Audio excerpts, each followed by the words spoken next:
Hello, welcome back to Outlandish Claims, where things just got a little interesting after the end of our last episode. Millz contends he knows more about prospects than Gio.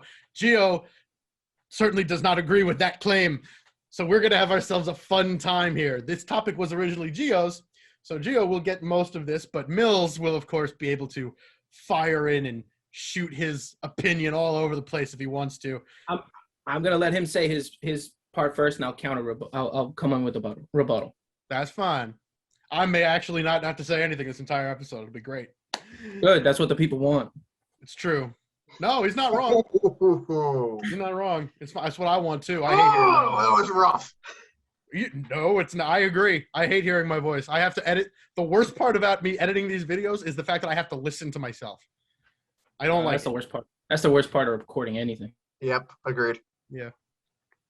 So, Gio, you know your topic. Give us what you think. All right. Well, for anybody who doesn't know the topic or did not watch yesterday's episode, watch it. It is about me just giving prospects that could make an immediate impact or could be coming up down the line that could make any team's postseason run a possibility. So I'm starting with the obvious ones just to get them out of the way. First one for me would be Jarrod Kelenic of the Mariners. He hit 300 in spring training itself, and we knew the issue. We talked about it for a couple of shows about how they've held him down because of service time. But when the outfield for the Mariners, especially Kyle Lewis, is underachieving when it comes to hitting, another impact player that has kind of made an impact already would be Alex Kirilloff of the Twins. Before he hit the IL, he had a two home run game recently. And even though he did hit 129 in the Grapefruit League, he's been, I'm guessing the Yankees did something good because you must have you fist pumped for some reason. Yeah, they just won it. Good. Sorry. But back to Kirilloff, he was I didn't even have to turn around. I just knew it from the fist, but they lost. He's been hitting his stride of late before pre-injury, so I think once he comes back, which hopefully is in a few weeks or maybe a month or so, he'll start hitting home runs again. But he's always been somebody for the past few years that the Twins have been keeping in the works, going to the staying in the AL Central, Tigers, Matt Manning. So you've already seen Casey Mize, Tariq Skubal have already made their debuts. Manning's been somebody that's been talked about as one of the top end guys of their rotation, at least in the future. So through 97 miles an hour recently in spring training, curveball, above average changeup, as they say with the scouts reports. So I think he'll be at some point, summer, early fall, will make his debut. Tigers are not really going to be doing much this year anyways. So it could be earlier, but it's only a matter of time. Another obvious name I forgot to mention, Adley Rutschman. I mean, don't got to say much about that one. First overall pick, Orioles catcher, supposed to be a once-in-a-generational talent. Somebody that might not be, he's not pitching much now, but he will be getting more innings along the way, is Luis Patino. He's been doing very well in his short amount of time, as well as Michael Kopech. Small relief appearances, 2 or 3 innings per appearance, doing pretty well. He was struggling with San Diego before he got traded to Tampa in the Blake Snell trade. And I think it's more of a matter of if they use him as a reliever this year or start him. Very similar to David Price, except there's no postseason implications on the line. Another prospect that I have on this list that could be doing some more, playing more, depending on the health of the Angels, is Brandon Marsh. So they have Shohei Ohtani, they have Jared Walsh, they have David Fletcher, Mike Trout, of course, Tony Two Bags, Anthony Rendon, Max Stassi, Justin Upton, and of course Joe Adell. But Brandon Marsh has been somebody that's been kind of knocking on the door for a couple of seasons. I think with the injuries recently, he's been kind of pushed back. And, of course, Joe Adell making his debut also. He's got plus defense. He's got plus speed. That should be enough to at least get him up in the big time, even in a bench reserve role, to do something. One more name I'll throw out there before Millz tries to – he's going to argue this – is going to be in the NL Central, and that's going to be Nick Lodolo. Somebody that's been – throwing pretty well at the alternative site. Good left-handed pitcher. The Reds need pitching. Luis Castillo, as I know, has been booty this year. And the Reds are starting to actually get hot, especially offensively. So this could be somebody that they could call up right away, put in a spot start or two to see how he does. He's only got 18 and a third innings in his major league resume, so it's not much, but it could be somebody that might spot start to get a late season push going.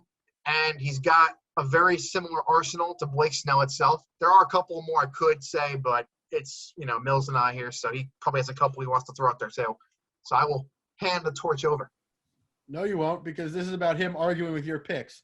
So, no, that's not how this is going to work. What you're going to do is you're going to say which of those prospects you think is going to have the biggest impact on a playoff race. Oh, you want that? Run. Well, I think Kelenic especially. Kirilloff, because of the fact that he's a power bat, left-handed power bat, in the AL Central, it seems to be wide open. And then I think Patino would be the third one. In fact, they use their pitchers very well, and they develop them fantastic. Okay, well, before we turn it over to Millz, I'm just going to throw out a couple of names that I think you missed. The obvious ones are here are Franco, Brujan. McKay still technically counts as a prospect somehow because he's still down below. And Mackenzie Gore's another one I didn't mention. Yeah, Mackenzie. These are the obvious ones, but I'm going to go the not so obvious. But the biggest one that I'm waiting for is Nate Pearson. I want to see what he does for Toronto. Toronto's having some pitching injury issues with Rue somehow not really feeling up to it. And, of course, their bullpen issues being huge problems. I actually take issue with more so the people he forgot. So a couple people like you mentioned before, Franco, Brujan, one of them. Also left off the list, Shane Baz and Shane McClanahan of the Tampa Bay Rays, two pitchers that are going to either A, come out of the rotation as openers, come out of the minors as openers, or big bullpen arms that can help them out. Great stuff coming from them. We know how Tampa is with developing pitching. They're going to do fantastic. Actually, also looking at Spencer Howard in Philadelphia. Considering the Phillies have always had pitching issues over the last 5-6 years, this is something that I think the Phillies are going to really look at in bringing him up completely, 100%, and let him start his career fully in Philadelphia. And then, of course, on the list, you got to bring up Nolan Gorman in St. Louis. I know Nolan Arenado's at third base now, so it's going to be much tougher for Gorman to find some playing time. But as the season winds down, and you never know what happens with Arenado itself, you always want that backup. And Gorman, I believe, and Gio can confirm this for me, he can also play first base as well.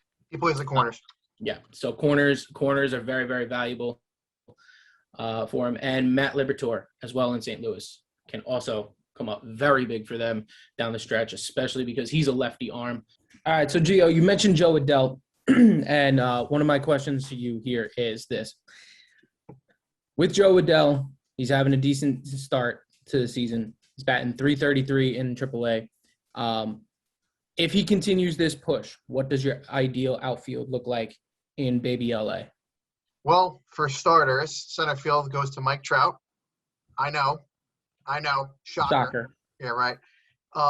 The question's going to be who would be the corner outfield of the spot? Would it be Jared Walsh or Justin Upton?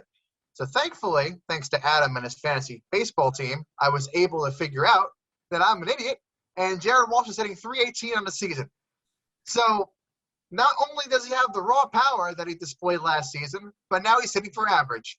It makes it much easier to pick Justin Upton as the odd man out, who I looked up while we were on break here. He's currently bagged .226.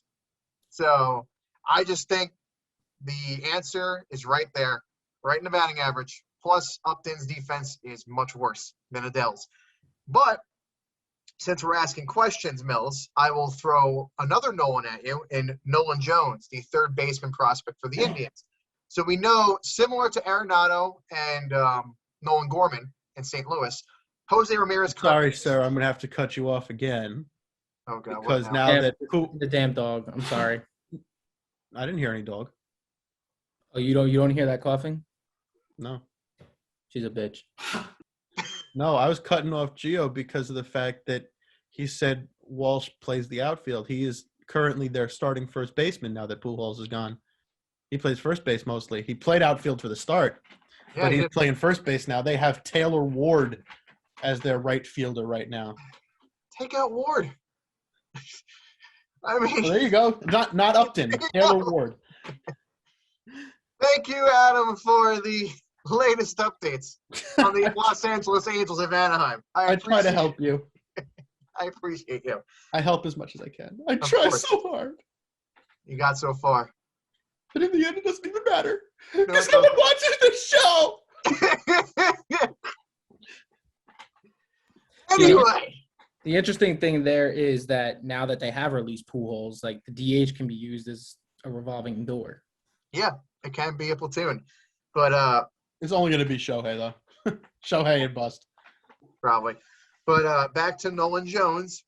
Like I was going to say, Jose Ramirez currently has the hot corner at third base. I think he does play first base as well, or he's played some outfield in his career. Very patient hitter. Had 96 walks and 15 home runs when he had a full season back in 2019 in Double-A. Been hurt for the past year or so, but do you see Nolan Jones making an impact this year, or could it be next season? And where would he play? Where do I see him playing? I see him playing in the outfield primarily. He's definitely not taking Ramirez's spot. That's the best bat in the Indians lineup.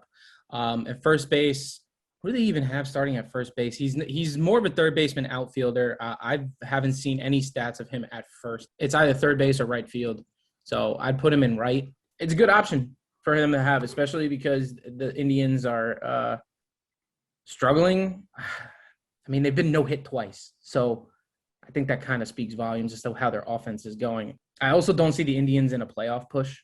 That will do it for our episode today. It was somewhat friendly.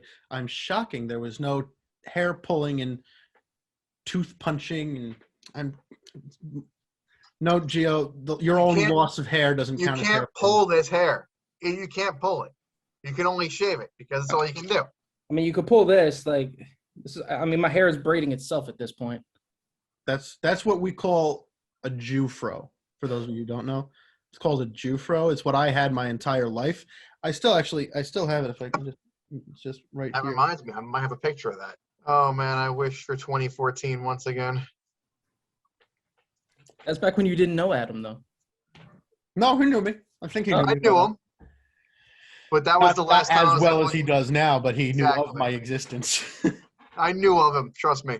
Yeah. But 2014 was Notice how in the 7 years since he's known me, he's lost all his hair. I was going to reference the fact that 2014, I grew out my hair and my beard for the Stanley Cup run, and I had it like curling up in the back, like it was long.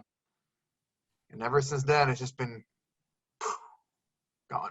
It's almost like with the last hope of the Rangers ever winning a cup in your lifetime, so too did your hope for a mullet. Wow. You know, we'll talk about that this week. The mullet and the Rangers. Oh, I know we will. Oh, we will. I know we will. I appreciate the segues, but I'm happy to help you with that. Of course.